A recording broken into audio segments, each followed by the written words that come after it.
Welcome to the Slop Temple. We pray this video helps. You start by eliminating simple power and connection issues. Unplug the net TV box and TV from mains for 10 to 15 seconds to clear transient faults. Once done, reconnect only the net TV to the TV using a single, known good HDMI port and cable. Avoid splitters.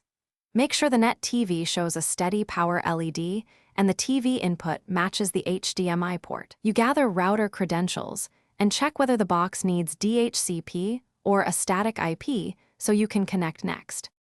You must verify the net TV can reach the network. First, plug an Ethernet cable directly between box and router and watch link/activity LEDs to confirm physical layer.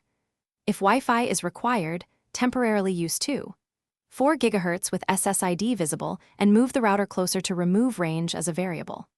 Once connected, open the net TV network settings and confirm a valid IP, gateway, and DNS. Then run an internal ping to the gateway and an external ping to 8. You finish by ensuring firmware and software are current. Apply net TV box and TV updates because mismatched HDMI CEC, HDCP, or codec support often causes no signal issues. If updates fail or the problem persists, perform a factory reset after backing up account info and activation codes. This clears firmware-level corruption. As a key troubleshooting tip, swap the box with a known good unit or connect a laptop to the same TV input to isolate whether the issue is the box, cables, or the TV itself.